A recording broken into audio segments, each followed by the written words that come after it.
Hello everyone and welcome back to my channel. It's Danielle Diaz here at Dino Danielle Designs, and today we are going to be making a cute bag topper. Looks just like this, using two of the celebration items. We're going to be using the corner bouquet and Heal Your Heart.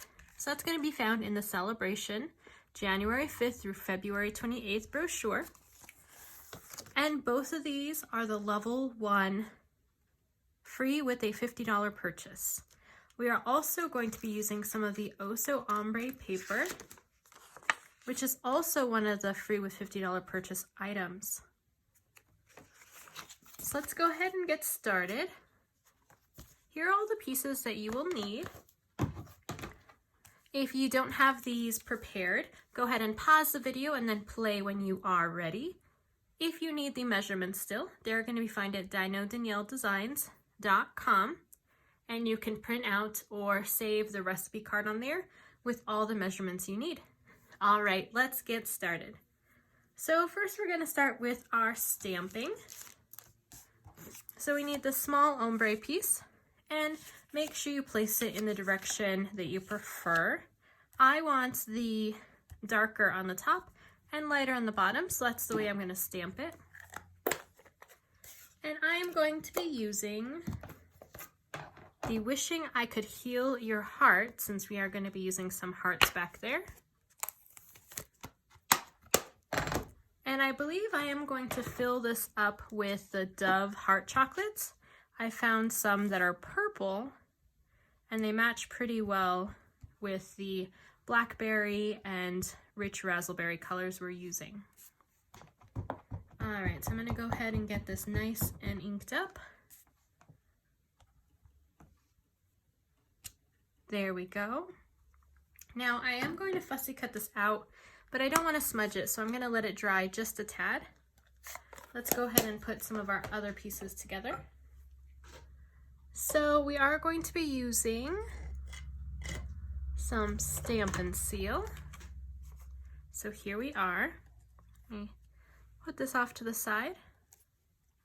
So we're going to go ahead and layer our hearts. So I'm just going to put this Blackberry Bliss right in front of our basic white.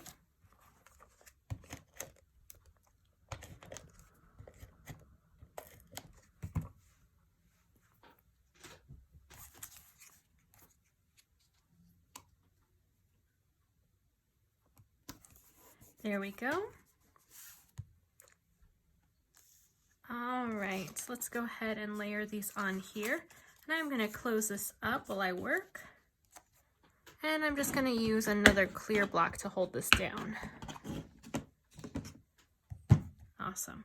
Okay, so this is going to go off to the left side. And I do want to layer these pieces underneath. So first I want to flag this. So I'm going to take my paper snips.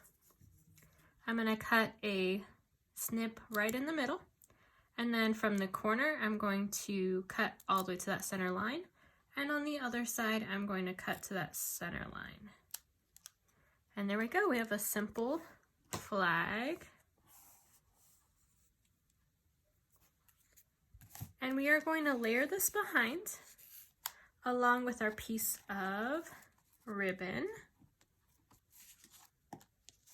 So I'm going to go ahead and put the ribbon first. I'm going to use my Stampin' Seal.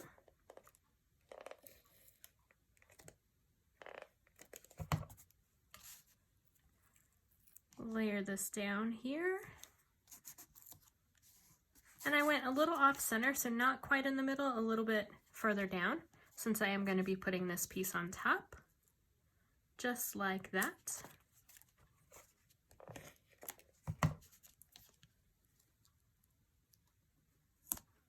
There we go. It's a little off.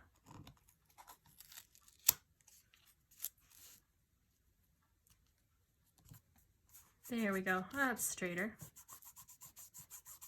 Okay, now let's add our leaves to the back of our heart. And for this one, I'm going to use a little bit of our multi-purpose liquid glue. I'm just going to place it on a few leaves here. All right, that should be good. Oh, I lost the lid. I'll go get it after.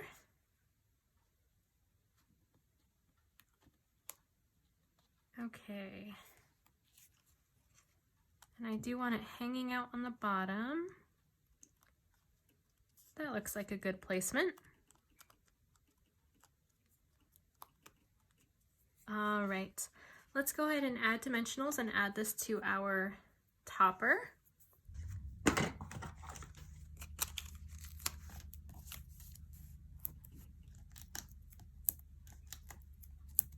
This one's a super quick bag topper and would be really easy to make multiples of. So if you needed to make like a quick gift for a bunch of people, you just have to change the sentiment and then you are good to go. These could be a very elegant Valentine's Day treat or even a wedding favor. You could also just change the colors very easily to match a wedding. Okay, so let's go ahead and fussy cut this out. It's the last piece that we need to add.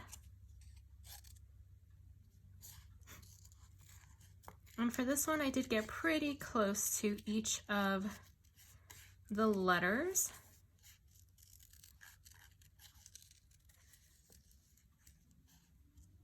I wanted as much of those curves as I possibly could manage without cutting it apart. Sometimes I feel like I'm playing that game Operation, but instead of a really loud, annoying noise, I end up messing up a piece that's going to go on my beautiful card or project. And it's just paper and ink, so if you make a mistake, no worries, you can always stamp another. But it does always feel kind of heartbreaking. No. And this one is very delicate because I am making really small, narrow pieces that we're then going to glue on. And if you don't want to like fuss with the cutting or with the gluing, you could always place this on some adhesive sheets first. That way, once you fussy cut it out, the whole thing will just become a sticker. And then you don't have to worry about pieces hanging off. So I'm just gonna do my best to kind of stick some glue on here, especially on the small edges that I don't really want to pop off of this bag. Okay, that should be plenty. Come here. All right, here we go. All right, and it is going to move around, so I'm going to try and hold in place. All right, let's hold in place there with our block. On our bag, if you've seen my other videos, I do talk about how I like the flap to be on the bottom and in the back. The reason why I put it on the bottom is that if the user wants to reuse this treat, they can take out the treats, eat them, or use them, whatever kind of treats you're putting in here, and then they can fill up the bag again and then pay it forward to someone else. If you put the flap on the top, they have to cut through the bag, so they're not able to reuse it as easily. Still possible to reuse, but oftentimes it'll probably just make its way into the recycling bin. All right. Ooh, that should be good. So let's go ahead and add our stamp and seal to the back of our flap. I like to add some here. And then let's go ahead and add this right underneath that fold line. There we go. So even with all of my descriptions, that still was only less than 10 minutes. So wonderfully quick project. If you like my content, please remember to like this video and subscribe and check out my blog, dinodanielledesigns.com. Have a wonderful day.